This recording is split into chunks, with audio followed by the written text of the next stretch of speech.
Welcome back guys, this is Vishu from SavageCamp and today I'm going to talk about my Amazon experience while interviewing for technical account manager role. So again I'm going to break this video like I did for my Google interview. The first one would be how I got to know about this role. Then I will give you some details about this role and then the interview preparation that I had to do for this role. Then we'll go forward with the interview process, tips and tricks, and the end part would be the result. So let's get into the first part, which is how I found this role.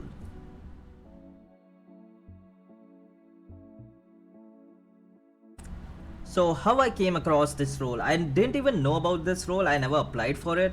It was a random recruiter from LinkedIn who reached out saying that I have the experience that they are looking for.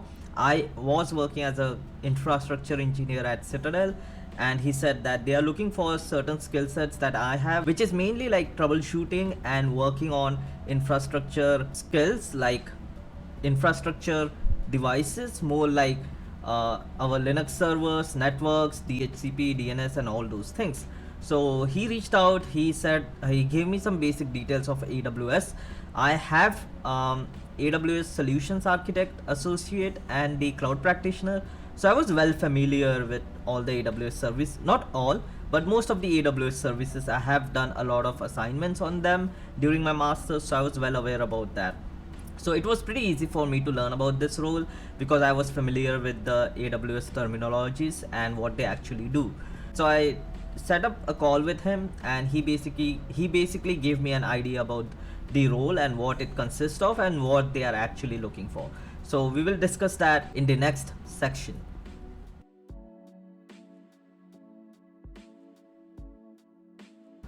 So let's talk about this role.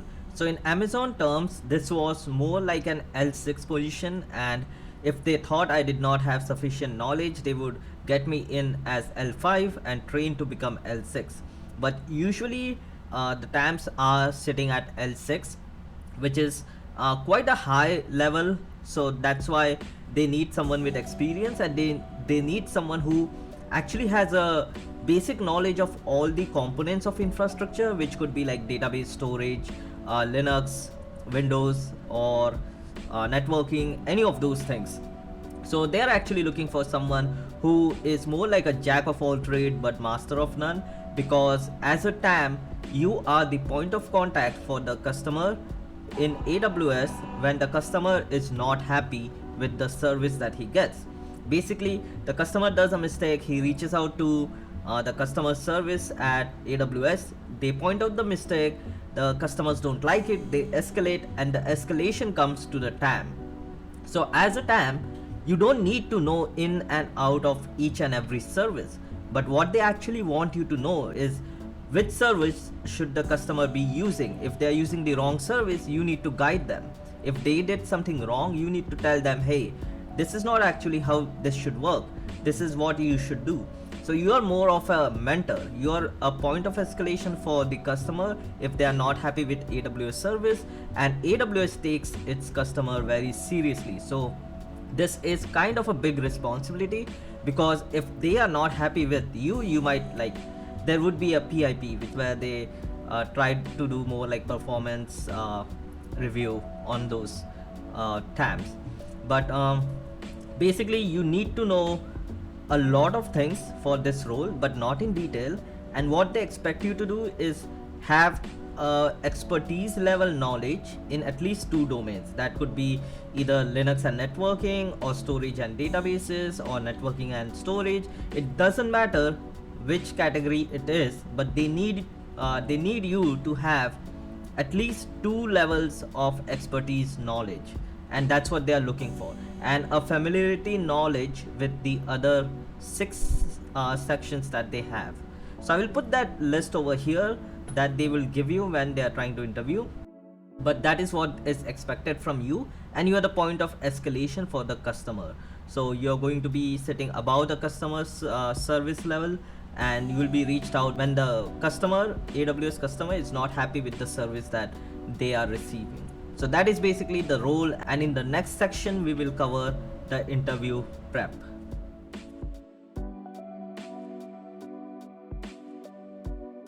So whenever you're going to interview for Amazon, there's a very famous 16 leadership principles that Amazon follows everywhere, and that is what you need to know most about, because that is what they're going to ask you during the interview. Of course there would be technical knowledge, but they are going to ask you which is your favorite leadership principle. And from everyone I've heard, you should always say customer obsession, because that's the number one leadership principle that Amazon follows, and that is why you should always say that. The other ones that they told me to do was learn and deep dive, and this other one was reinvent and simplify, something like that. So there are 16. You need to know at least 3 or 4 that you actually can talk about, and then you need to know, they will actually give you like 8 section table where they would ask you to judge your own skill set. So they will say from 0 to 400, where 0 is like you know nothing about it, you have never heard about it. 100 is something where you have heard about something. 200 is you are familiar with it. 300 is like you are kind of an expert, like you have worked on it for a few years and you have hands-on experience. And 400 is like the expertise level, that you know everything about that sector. So there are like 6 or 8 sectors of infrastructure that AWS has in that table, and you will get that table from the recruiter, and they would ask you to fill it out for them, where you would rate your own skill set. And they need at least 2 sections with 300, which is basically they want you to be expert in 2 sections, and then they need 4 sections with 200, which is basically you need to be familiar with it. You don't need to be an expert, but you need to be familiar. So I gave my 300 in compute, which was about Linux and networking, because these are the 2 things that I did the most in Citadel. So I selected those 2. You submit that form, and then your interview is scheduled with someone who is like an expert level in those 2 sectors. So if I selected compute and networking, my interview would be with people who are in the Linux department or in the networking department. So you need to be very careful what you put over there, because that is going to shape your whole interview. And you cannot just like lie about 300s on all of them, because the recruiter is going to be like, this is what they're going to see while interviewing you, and they will ask you questions if you're going to claim that you have expert level knowledge on these subjects. So always answer those forms truthfully. And then there was more of a system level system design interview, so you also need to learn about system design. 2 rounds of behavioral, where they would ask you about leadership principles, and scenario based questions about like the same, tell me about a time where something happened and how you handle that situation. So you have to use the STAR method that I discussed in the Google interview. I will link it again in the description. But the basic preparation I would say is pick out the 2 sectors that you are very good at, and if you're not good at them, like pick out the one that you're good at, and you need to deep dive into that, because you're going to get a very detailed like thorough interview on those sectors. So I think that is it for this section, and in the next section I'll talk about the interview process.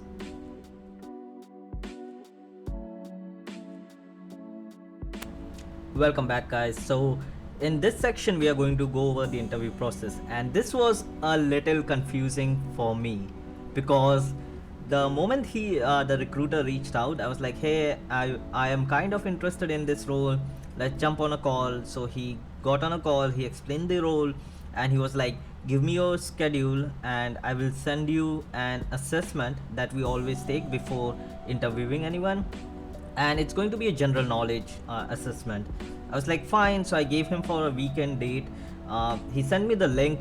The test was actually of 3 hours, and they said that you cannot like stop it, so you need to keep your time aside. Not actually 2 hours, but you need to keep your time aside, because you cannot stop and resume it at later time. Like there's a time limit. So I started the test, and the first 2 rounds were pretty easy. They were more like strategy based. So they would give you a scenario. It's actually a full on web application where you will get an email on the side. So you click on the email, it loads on the right side, and then there are like question and options below. So they would give you a scenario, and then there is a question and answer below. The question would be something like, the prime day is coming and there are like 8 drivers who have to drive like 500 miles in a day, and which driver needs to improve on something. And below the question would be like giving a lot of details about those drivers, and they would be like, oh, find out which driver is bad and what is he doing wrong. So you select that. Then there would be another question where it would be like, oh, we have this best selling item that is going on, like that is getting out of stock right away, prime day is coming, how would you stock this item versus the other items that are also selling but are not best sellers. So it's like more strategy based, and they try to see how you think. The second round was basically trying to get a grasp of your values. So it would be like, you encounter a difficult situation, so there's like a slider, and you basically say either you're grateful for the situation or you're like you want to run away from the situation. So you move the slider wherever you are, and there would be question like, when I want to learn something new, how do I like behave, like I'm excited to learn something new, or I would like to stick with what I have. So questions like that, where they would try to see how you tackle situations. And I cannot disclose all of those questions, so the ones that I gave you are just like examples. Those are not the questions, but the questions are more similar to that, and there are like 20 or 25 questions like that. The third and the fourth round was the most unexpected round, because it gave me an option. They were like, this is a table of like 8 services, select the top 2 that you are comfortable with. So I selected compute, and compute had Linux and Windows. And the third round was very technical, and it had all the questions from AWS about Windows and Linux. And I was not expecting that, because when I started the test, I was told by the recruiter that it's going to be a simple assessment, it's not going to be technical, you don't need to know technical knowledge, we will teach you all those things in AWS trainings. So this is just an assessment that we take before interviewing anyone. But the last 2 rounds were very technical. There were a lot of technical questions, and I had AWS Solutions Architect, so I was more familiar with all the services they were asking about, and I had also done a lot of work on AWS, and that is why I was able to pass that those 2 sections. So once I passed those 2 sections, then the interviewer called. He was like, you passed it, and we need to schedule 1 round with your manager first, and then there would be 4 other rounds which would be on site in a day. So give me your schedule for the 1 round. So I gave him the schedule. It was over the phone. They don't use something, they don't use Zoom, they use something called as AWS Chime, which is something they build internally for their own communication. And you join the Chime link. The first round was with my TAM manager, who was going to I was going to report to, and he basically started getting right into the details, and he was like on, like it was on. The moment we started interviewing, it was question after question. Every question I would answer, he would ask another question on my answer, and it went on for an hour and 10 minutes. I think we went 10 minutes overboard, and it was because the guy kept asking me questions until 1 hour, and then he gave me 10 minutes to ask more questions. Usually it's 5 minutes of introduction, 45 minutes of questions, and then 10 minutes of you asking whatever you want. So the first round went pretty well. It was also very technical. They ask you open-ended questions where they would not like, it's not like a simple answer and there's no correct answer. They just try to see how you troubleshoot. So one of the questions would be like, someone from New York is complaining that the website is loading slow, but someone in California tested it out and it's working fine. How would you troubleshoot what the problem is and where the problem is? So it's like an open-ended question, and you start troubleshooting with asking them questions like, is this a mobile application they are talking about, or the website, or is the website cached on the east coast on some of the CDN. You would basically try to troubleshoot like that. So I passed the first round, and the next round was 4 interviews back to back, 2 interviews for 1 hour, then a 30-minute break, and then 2 interviews for another 1 hour. So it's pretty tiring. I actually wasn't expecting it to be that intense, but it's more about they will keep you thinking. It's not going to be just like a cakewalk. They will keep you thinking a lot, and it will mentally drain you. So be prepared for that. I was not expecting that. I thought it would be easy, but after the first 2 rounds, I was like mentally exhausted, and I had to give 2 more rounds. And the last 2 rounds were very technical. It was again the question. They don't stop. They keep asking you questions, and it's like I answered around what? I think around 30 to 35 questions, because it's one after the other, and you need to be prepared for that, because they are not going to ask you what is the full form of DNS or what is the name server. They are not going to ask you questions like that. It would be a lot like what is like you have a database that requires a lot of IO read and write. Which database would you go for? If you say DynamoDB, they would ask why DynamoDB, why not RDS? Then you say something, and then they would be like, okay, if you do RDS, how would you design RDS? If you do DynamoDB, how would you design DynamoDB? So it's a very tiring process. So make sure that you are mentally prepared for those 4 hours. You only get a 30-minute break after the first 2 rounds, and that the 2 rounds are technical. 2 rounds are on behavioral, which would be basically like, tell me about a time when something happened. Use the star method. I will link it down again. And that is all the interview process was, and I'll give you some tips and tricks in the next section.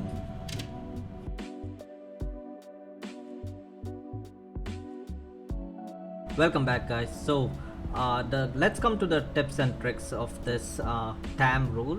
So as a TAM, you're not supposed to know everything, but you're supposed to know something of everything. And that's what a couple of those people who are working there told me, that you need to have an basic idea about all the services that they have. And I did ask them with more than 90 services, how am I supposed to know what each and every service does? And they basically said there's a boot camp when you join. It's for like 6 weeks. They go through everything, but again, you are only supposed to be expert level in 2 sections. I selected compute and networking. So basically what happens is, when there's a problem that the customer service cannot resolve, like Netflix has some issues that would come to you because they are a very important customer. So there is a Linux issue, so you're supposed to know about Linux, so you will solve those issues. But if you don't know, then you will reach out to someone who knows more about that issue, and they will help you. The point here is, you don't need to know like everything about Linux. You don't need to know everything about networking. You are supposed to be the person who guides them, and that is one of the main things that they want in this role, is someone who has a good communication skills, because you would be the point of contact for the customer, and they are also going to expect you to know the answers. If you don't know, you can't just raise your hand and be like, oh sorry, like this is not my area of expertise, I cannot help you here.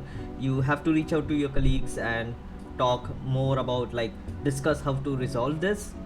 So the first thing they want is like leadership principle. So they need you to be like a leader. They need you to basically lead the team under you, and they also want you to be more like customer aware and not be like a stupid rude guy to the customer. The second thing is, they want you to have hands-on experience with stuff, because during the interview they are going to ask you very precise questions that you cannot just guess. So they want you to have some hands-on experience. The third thing that they want from you is basically to be more willing to learn new things. Like, that's one of the most important things in AWS, that they want people who want to grow and they are going to ask you why Amazon. So this is something that the recruiter told me, that this is always going to be a question, so you should prepare your answer, and you can't just say because it's the biggest tech company or because I love AWS. You can't say that. The answer that I basically gave is like, AWS is basically running the world, but a lot of people don't know about it, and it adds values to people's lives, but people are unaware about it because a lot of exams are being done, which are hosted on S3. So none of the students or the teachers know what S3 is, but it is still helping them take the exams and all. So my answer was basically, I want to be a part of that community and system that basically adds values to people's lives, and even if they don't know it, they cannot escape this technology anywhere. So the guy pretty much, he liked my answer, and he was like, that's a very good answer and I'll make a note of that. But that's one of the things that they want you to do, is know the leadership principles, be more curious, you need to have more in-depth knowledge and experience of what you're trying to do, and they expect you to at least know how the infrastructure works. They will ask you about caching mechanisms, they will ask you about DHCP and DNS servers, they will ask you about web servers, they will ask you about load balancers. The questions would be all over the place. You cannot basically tell what they will ask you, but you are supposed to know all these things. And for the things that you don't know, you can just tell them, and they will try to give you a hint, because they won't just move on. They will try to give you a hint and try to see if you still catch on.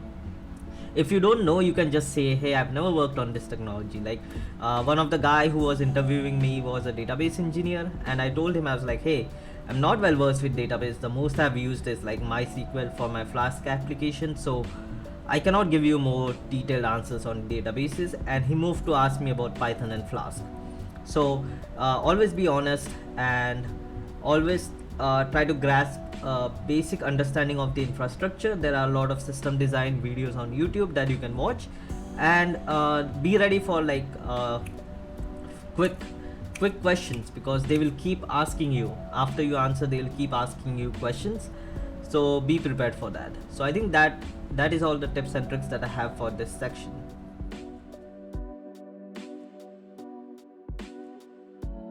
Welcome back, guys. So in the last section, I'm going to tell you the result of the interview. So I could not pass the interview, and I did ask them like which round was the one that was the deciding one, and they said we cannot disclose this information. I think it might be the leadership one, because the technical ones, the guys were pretty impressed, and they actually said that we'll see you soon in AWS. But before I even like got the result, I had signed with my current company, because there was like a time, I wanted to keep a time limit on that, because I didn't want to keep stalling the current company, because they were the first ones to give me the offer, and they had a very significant higher base salary than all of the Google, Amazon and Facebook that I interviewed for. So I actually signed with them. So I wasn't like keeping my hopes pretty high. I just wanted to know if I could crack the interview, but I could not, and I did not get any more details from them. So I think that was it. But I hope this video was helpful for anyone who is trying to get into TAM, and make sure you know what you put in your assessment, because your interview is going to be dictated by that piece of paper. So make sure you do that, and I hope this was helpful. And if you like this video, like and subscribe. I'm going to put out more videos on interviews and how to prepare for them, and more videos on infrastructure engineers stuff. So I'll see you guys in the next video.